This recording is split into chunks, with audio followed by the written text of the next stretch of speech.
Prime Big Deal Days is coming October 8th and 9th. Woohoo! Which can lead to involuntary deal squeals, like the infamous deal on a new massager squeal. Yeah! Save big on Prime Big Deal Days, October 8th and 9th. Ryan Reynolds here for, I guess, my 100th Mint commercial. No, don't. I mean, honestly, when I started this, I thought I only have to do like 4 of these. I mean, it's unlimited premium wireless for $15 a month. How are there still people paying 2 or 3 times that much? I'm sorry, I shouldn't be victim blaming here. Give it a try at mintmobile.com/save. Whenever you're ready. $45 upfront payment equivalent to $15 per month. New customers on first 3-month plan only. Taxes and fees extra. Speed slower above 40 gigabytes. See details. November is getting close, and that means that the election is right around the corner. For quality coverage of all aspects of the election and expert analysis on top stories from around the world, there's no better place than the DSR Network. Members of the DSR Network get exclusive access to members-only segments of our podcasts, an ad-free listening experience, and access to our Slack and Discord communities where you can connect with fellow members and us. For the month of September, use code SNARK for 30% off your subscription at thedsrnetwork.com/buy. That's code SNARK at thedsrnetwork.com/buy. Now please enjoy the show.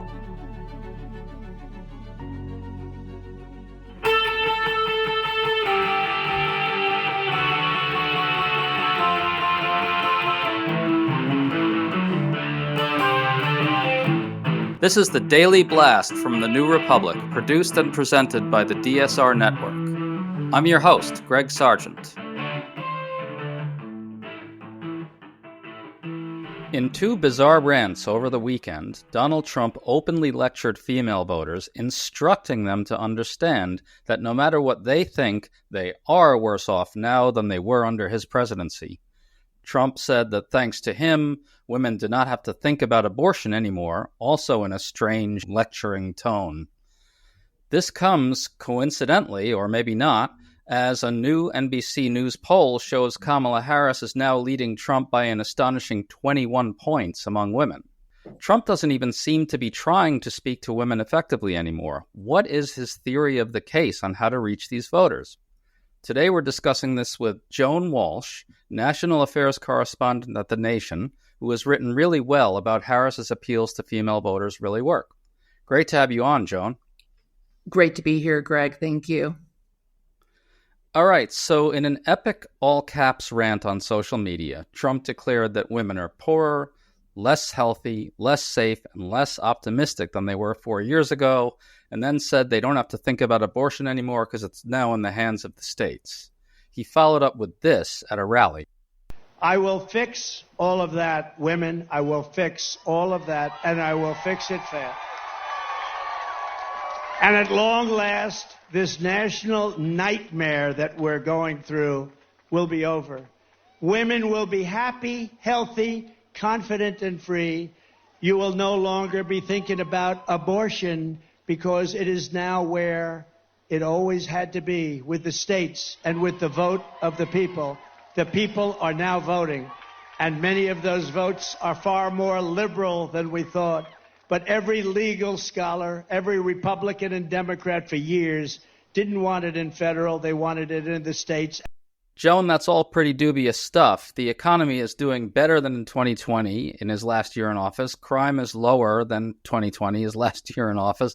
And women are upset precisely because reproductive rights are in the hands of Republican-controlled states.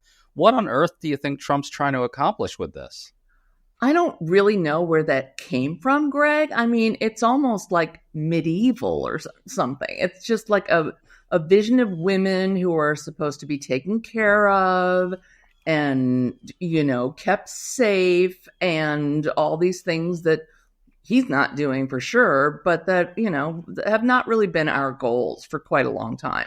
Our goals as in women or the men who love us and join us in our project of equality. So it was really deranged. And, we could probably get together and talk about every day how he says some new thing that's deranged in a new way. And I thought it was in a new way because it was actually grammatically it held together, but it was from another age. And I'm sure he's freaking out. He knows he's losing women voters, and I don't know who came up with that. I'm very, very curious who came up with that. And the funny thing is that he reproduced it almost verbatim at a rally, so he clearly thinks it's like a killer message. I mean, look at this new NBC poll. It finds Harris ahead of Trump by 49 to 44 nationally among registered voters, but among women that lead is 58 to 37, which is really big. That's a 10-point shift from July among women, and she has a huge lead, unsurprisingly, on protecting abortion rights. You've been reporting on this for some time. What is your sense of how female voters are receiving Trump's various messages on this issue? What's their understanding of what he's saying to them? Because he's kind of all over the place. What are you picking up? Well, first of all, I think they're receiving these messages poorly, if at all. Because, the thing is, Greg, women are experiencing this in their own ways. And at the Democratic convention, I had the honor to sit with a group of women who had all been through some kind of miscarriage, near miscarriage nightmare with a pregnancy that they wanted, but couldn't carry to term, almost died, almost lost their reproductive capacity. The thrill of it was that one was pregnant and the other one pushed her baby boy into my arms because they did recover. They did get the care they needed, but they had to travel out of state. So, it's just, I don't know what people thought abortion was before this. I think a lot of people kept it at arm's length, and maybe they knew someone or maybe they had one. Most of us have known people who've had them, but I just think that the full spectrum of, I am a high school student and I cannot have a baby, to I am a 40-something-year-old woman and I really tried to have this baby, but it's not working out. I think that women get that it is healthcare. It is our healthcare. And that is, I think, to me, someone new. I don't know what you think, but I feel like that is post Dobbs a revelation for so many women and a lot of men who love them. So I don't know I don't know which women are supposed to be hearing this insane, like, lulling voice of "we will care for you." It's so creepy. But I don't think anyone's taking it seriously.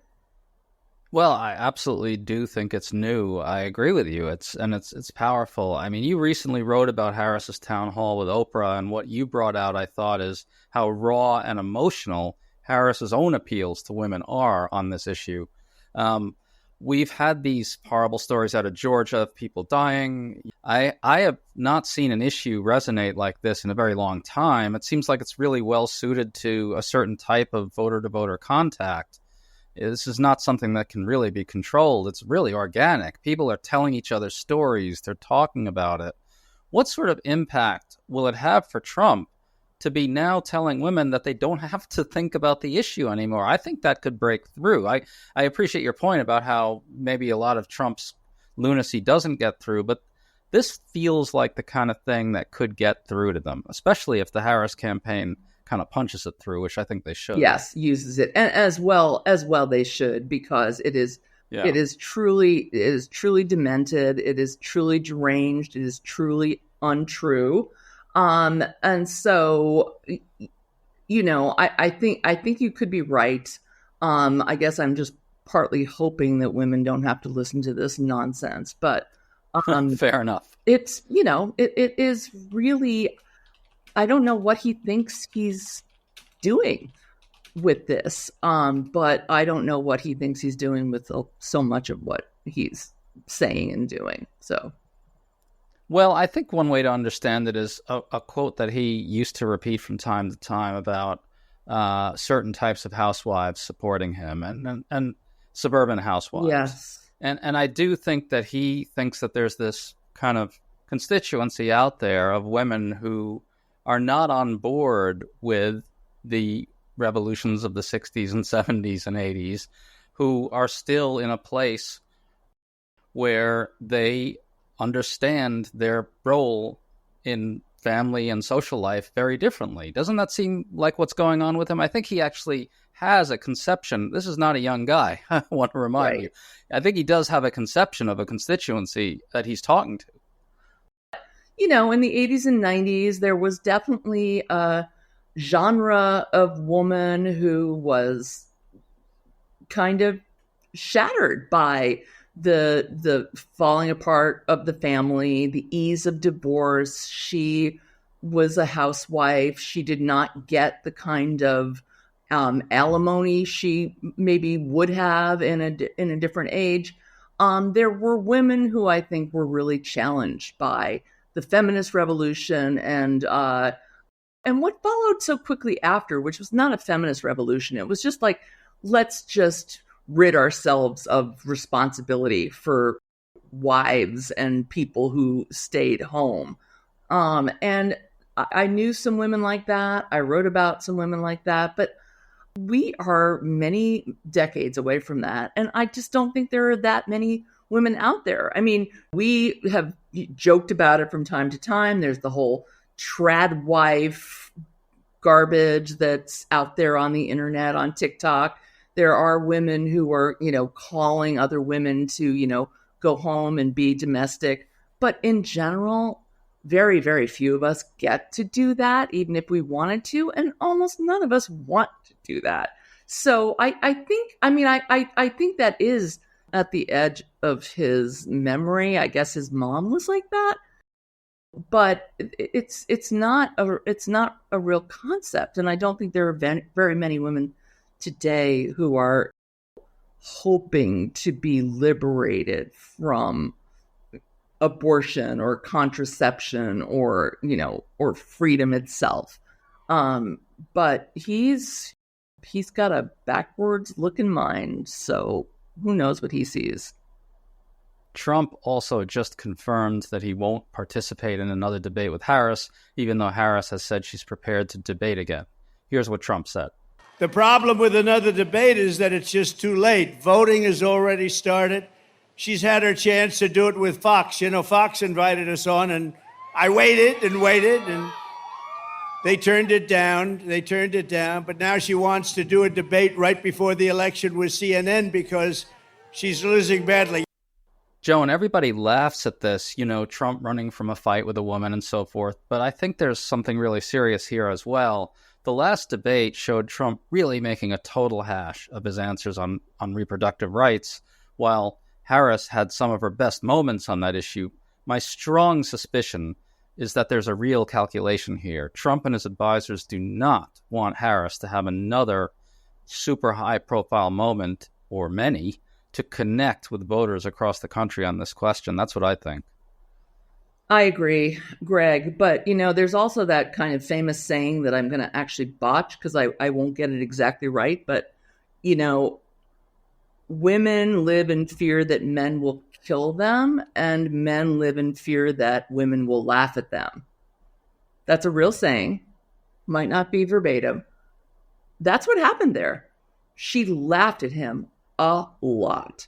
And, Frank Luntz and a couple of other dunces said, she really should control herself. This is really looks out of control. So stupid.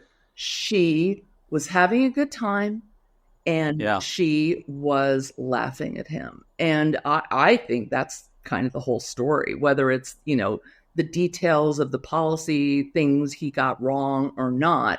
She had a good time. She was smiling. She was laughing. He was red-faced and undone. By the way, speaking of Trump's rants, he had another one over the weekend where he described the TV reporter Stephanie Ruhle as a bimbo. So this is much more of his female outreach at work, right? He hates us. He really is not fond of us. I don't know if it goes back to his mom or where it goes, but he is really challenged. And, it's still, as you know, Greg, because we're friends, it breaks my heart that Hillary Clinton lost the Electoral College. She did beat him, but she lost the Electoral College. So she was not elected. I'm not going to be an election denier. But, he was really unraveled by her. Her campaign just didn't have the wherewithal or whatever, the strategy to just go around to the blue wall states and lock them up. And I think that the Harris campaign has the blue wall states, and they're working in other states too. So I feel more confident, but I will never predict the outcome after 2016. Right. I do think that they're laser focused on the 3 blue wall states, and they're competing pretty hard in some other states like North Carolina too. So you brought up Hillary Clinton. I want to get into that too. I think we should remind everybody that Trump actually insulted her appearance during the 2016 campaign. And so I think for women, it was an absolute shock that he won, rightly so. It led to some of the activism and energy that we saw in 2017 and 2018, and kind of is still kind of coursing through our politics, and was unleashed by Dobbs even further. Is there something different now with the electorate? Or is Harris, first of all, Harris is just, there's no way Trump's going to, well, I guess he kind of has insulted her a bunch. I just don't know if he'd feel like he can insult her in the same way he insults Hillary. And why do you think that is? And also, do you think the electorate has moved kind of in past 2016 in the sense that there's just no way that voters will tolerate any kind of shit like that this time around? Those are a lot of questions, and I don't know exactly how to unpack them. There had been decades spent vilifying Hillary Clinton for her looks, her feminism, her cankles, her pantsuits, just everything, including going back to her working for the, Children's Defense Fund and being like a civil rights advocate. There were many decades spent tearing her down, and there have been years, but not decades, spent on Kamala Harris. On the other hand, I think that's critical. Yeah. Yeah. I mean, I think it was it just eroded so much. On the other hand, we've seen some really disgusting attacks on Kamala Harris, whether it's saying that she was Indian before she decided she was black, or, referring to her relationships from 30 or 40 years ago and trying to bring her down with that. She happens to be a very beautiful woman. And I think that is interesting. It works in a couple of ways. It can bring her down as in, oh, well, this is how she's gotten ahead. But it does keep him from, making nasty cracks about her looks. So amazing. It's true. Hadn't thought of it, but it's true. Yeah. So I think that it's the big difference is the decades of, destruction of Hillary. And yet there's also, I think it is a different time. And I think that the 8 years since Hillary lost, which, as you noted, were followed by amazing years of feminist activism, from the Women's March to, sweeping, basically almost taking back the state house in Virginia in those first off-year elections, to 2018, on and on and on. Yeah. Women have been leading the way. And I remember, 2 years ago, having to refute this Nate Cohn piece saying, the Dobbs effect is over. Sorry, sorry, ladies. I'm sure he didn't say sorry, ladies, but that's how it felt. And then the Dobbs effect was frickin' strong. And I think the Dobbs effect is still strong. The stories of all these women who have, almost died, and then the 2 women that we just learned died due to these abortion bans. I think that women are energized as never before, and that Harris is uniquely suited to carry this forward. She really is good at talking to female voters about these issues, and I think female swing voters, which is really critical. I do want to remind everyone that I just remembered Trump actually did sort of insult Harris's appearance. He said something like, "I'm better looking than she is," which he doesn't realize is an insult, but it really is if you think about it. He did say that. Right. But to your point about Dobbs, I do think a big looming question about this race is whether Dobbs is still proving transformative. It obviously helped Dems pull off the surprise in the 2022 midterms, generated a string of wins in special elections in 2023. I think the energy's still there, but there's a sort of an asterisk here, right? Which is that with Trump on the top of the ballot, the big question again becomes whether there's this hidden Trump vote out there that the polls are missing. I think we could see the polls underestimating Democratic energy, even though it's true that the polls do tend to miss Trump voters. What do you think? I think we're both going out on a limb here, and I'm fine doing it because I think both things are possible. We do know that there has been this hidden Trump vote, and we also know, though, that the pollsters are trying to correct for it. And so often, as in 22, they overcorrect and they overpredict the number of Republicans who are showing up. So I don't know if that's still going on in the polls, and therefore, Democrats are safer than they seem. I think that there is an amazing groundswell of young voters, maybe never before voters who really are going to come out this time. But I have any empiric evidence? I talk to a lot of people around the country and I hear good things, even in red states. I mean, I have friends who are optimistic about Ohio. I'm not optimistic about Ohio, but I just want to throw that out there. I think Sherrod Brown will win. I pray. But I can't imagine I can't imagine Harris winning. But, people are seeing things that they haven't seen for a long time, certainly since 2008. And so I just think all bets are off and we don't know. Yes, I think things are really maybe a little hard to get a handle on right now. We've seen all these abortion referendums pass in places like Ohio, red states, right, by large majorities. And so whether that translates to support for Harris, I don't know. I think some of it will. I agree there's no chance Harris wins Ohio, but I do think that, places like North Carolina are definitely in play. I want to bring up one more thing about this NBC poll. It found that Harris is now favored on the question of which candidate will bring change. I asked NBC for more numbers, and they told me that on that question, which candidate will bring change, among women in particular, it was 56 to 32, which is striking. I've been wondering this. Is abortion allowing Harris to become the candidate of change by promising to sign a bill codifying reproductive rights nationally, or otherwise protecting them with everything she possibly can, thus kind of undoing or mitigating the terrible status quo wrought by Trump? I mean, she keeps saying Trump abortion bans for a reason. I think this is allowing her to become a change candidate. I agree with you completely. I would also say, as like a white feminist who has learned a lot over the years, the other thing she's doing is that she is the candidate of reproductive justice.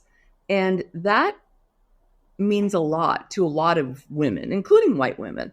It means that, yes, we want you to have abortion rights, but we also want you to have the right to have a child. We want you to have childcare. We want you to have family leave. We want you to live in a society where there's a system of care for you, and then you're part of the system of care too. You go out, you take care of other people. Men are part of the system of care, but there is something that when I've talked to mainly women of color, but maybe not exclusively, there is that notion that reproductive justice is very different and resonant in terms of the continuity of care we all need for our whole lives.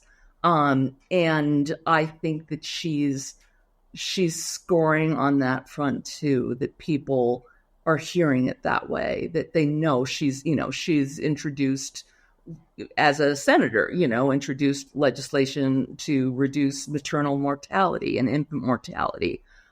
These things that still have a racial differential. So I think it's the whole package, really.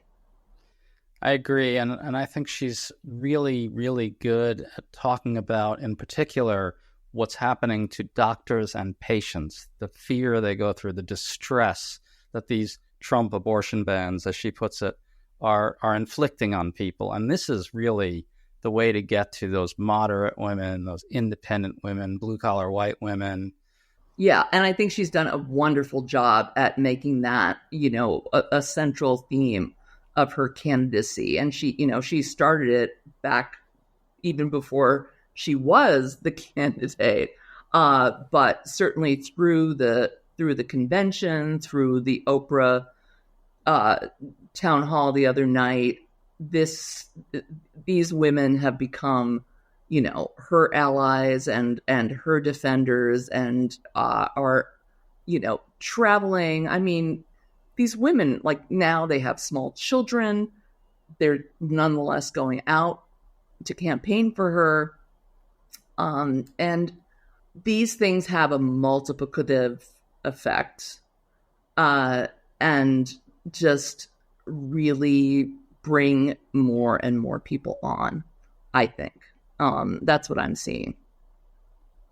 It's very powerful. I think, again, it's really something that's organic and is really perfectly tailored to voter contact. Folks, in the interest of full disclosure, I should say that Joan and I discovered recently that we're distant relatives. Isn't that right? Yes. Yes, we are. It's a small world. Yeah, it came out of nowhere, but there you go. Well, Joan, thanks so much for coming on with us today. It was such a great discussion. Great to be here. You've been listening to The Daily Blast with me, your host, Greg Sargent. The Daily Blast is a New Republic podcast and is produced by Riley Fessler and the DSR Network.